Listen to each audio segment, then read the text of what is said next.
next week, I think, they set a meeting.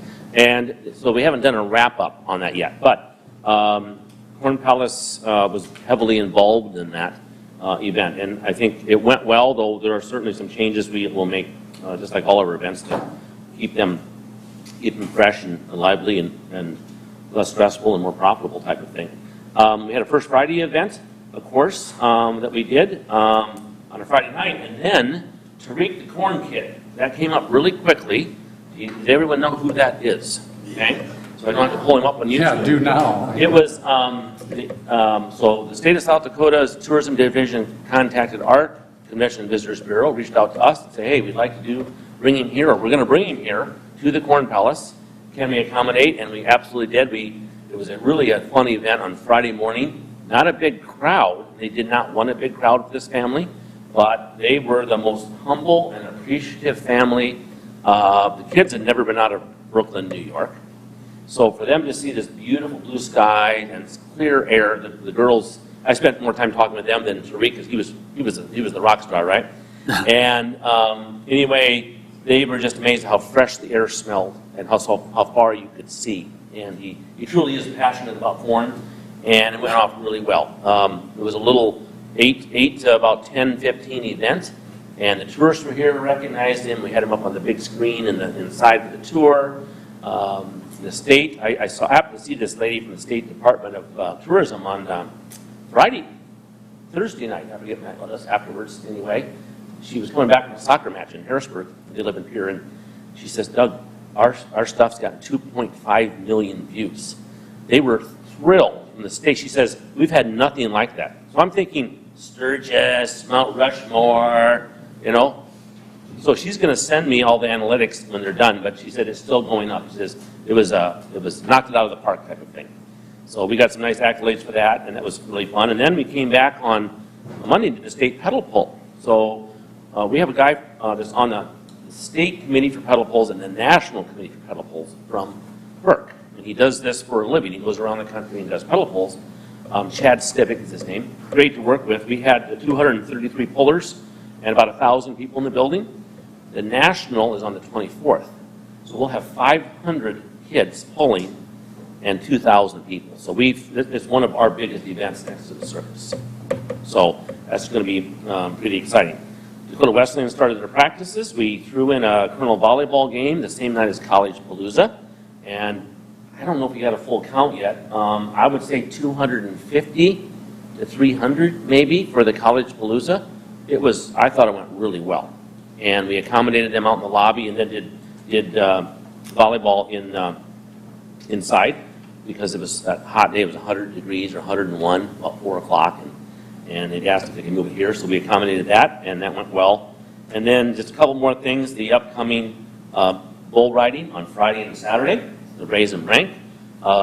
They're still trying to sell a bunch of tickets. We need to sell a few more tickets for them, but they are currently setting up Corn Palace right now with a stage on our stage, and then they'll start moving the ring in tomorrow. So the parking will all be blocked, and that's going to look really different. And then we have the annual Central Electric banquet coming up. That'll be 700 people, so it's a fairly large event. And of course, we just came off of the NRA banquet, which was new on Saturday night, and we had 450. We set for 475, and they had about 450 here. So, and that went very well. Booked it for next year already. So between that banquet and the Raise and Rank, 2 new events in September. So any questions about past or upcoming events? Okay, let's get right into festival. And I sent some things out to the media, and again, I think I sent that note. I realized I had not sent anything out to you. It just gets really, really busy that week. We really felt the festival, from a logistical standpoint, the setup of the vendors, the move-in of light and sound, those kinds of things, it was quite low stress.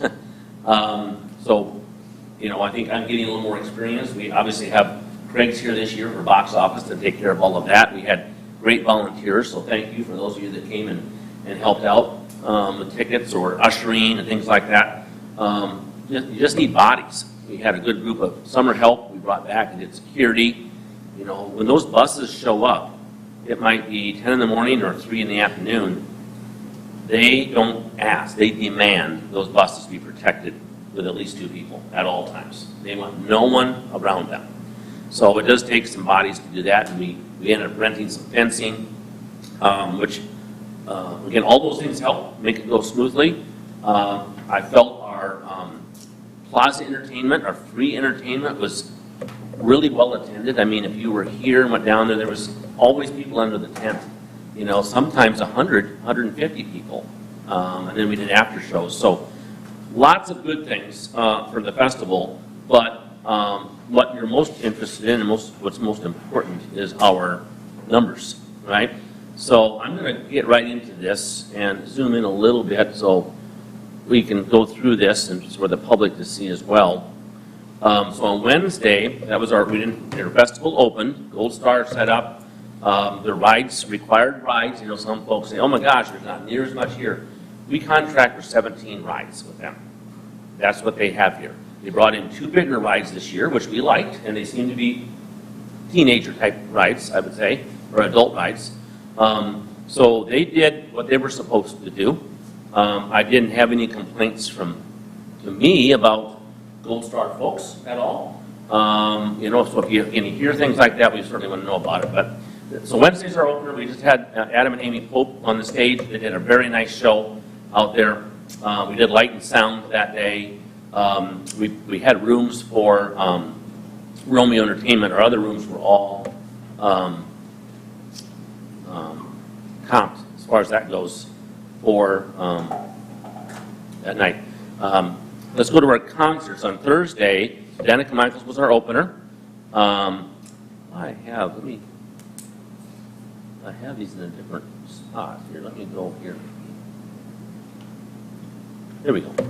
Let's just do it this way. I have several forms I'm using, and then ultimately we have a P&L for each concert. But that gets kind of convoluted, so I tried to summarize it a little bit for this report. But let me start at the top here. This is actual revenues. So Gold Star, this is a little over $5,000 higher than 2021. That is the return for passes, the all-you-can-ride passes, the tickets, the bracelet days. We get 30% of that first $100,000, how that works, and then 35%, and then 30% after 100,000. So their ridership was up. The passports to fund that we sold were up, and they say up from 2021. So my first year was COVID, and some of those numbers are a little bit harder to find. But last year was a very good year. We were $5,500 more than that. Our sponsorships, I think I reported that. We were $26,000 in cash sponsorships, not counting our in-kind. In-kind being things like use of the parking lot at 7th and Main, use of the scoreboard parking lot, the Vern ID cars that we get to use. So our concert sponsorships, we added Northwestern Energy, and we added a sponsorship for the free stage with scoreboard Culver's. So those two helped. You know, having that extra concert, we had to need another sponsor, so that was very helpful. Our vendors were up just over $1,000 up from last year. We added actually 3. We had room for them. They called and said, "Can we get you in? Or can we get them in?" And we could. So that actually helped. Cabela's being one of them. They were signing up for credit cards on the end down there.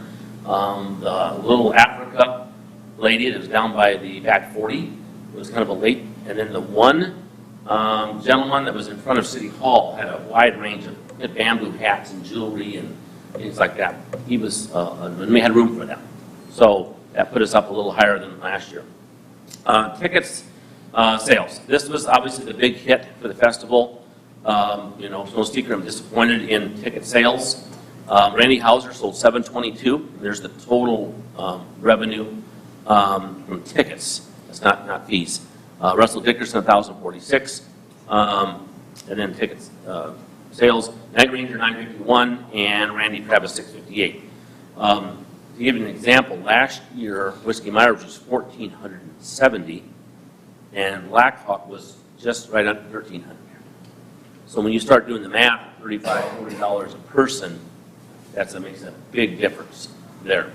So ticketing fees, venue fees, so when we do that, that's kind of a 5% above, and you got your sales tax and things like that. We take all of that as separate revenue. Merchandise sales, again, when you have smaller crowds, this is a percentage. So we get 17% of this. Romeo Entertainment collects that for us and does all that paperwork for the Department of Revenue. So not a big item there. And then our alcohol sales. So you can see that,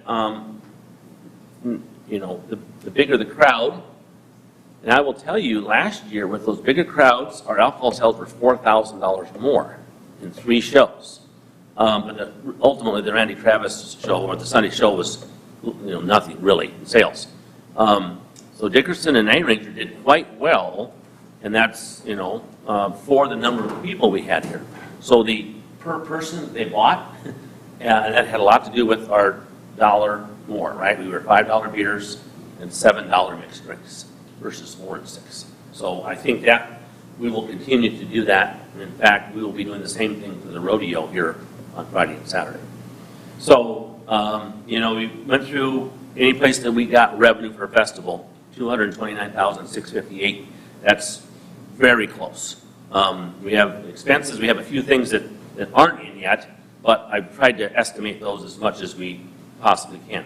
So our entertainment, and again, when I get this entertainment breakdown, that comes from way over here. And Thursday, we had Randy Hauser, and then our free stage entertainment was the Danica Michaels. So basically, she got $12.50 between being an opener and the after party. Hospitality was substantial this year. Requirements for the artists were 20 meals. That's 2 meals a day for 20 people each time. And we're going to take a really hard look at that for next year.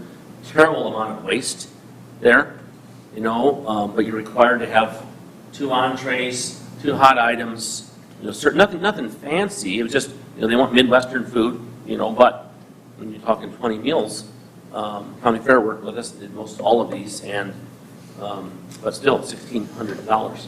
Our rooms were way down from last year. We only had $400 in rooms, thank you to a trade out from the Days Inn. Is why, and then our light and sound. To give you an idea, last year light and sound was $20,000. So we added a show plus the increased cost. So every show, we split that up, $6,750 for every show that we did for light and sound. This is the same group we used last year. We're very happy with them. They were good to work with, but there was a South Dakota company that we're going to get a bid from, and I think I can do better than that regardless, because it doesn't really matter what the show is. They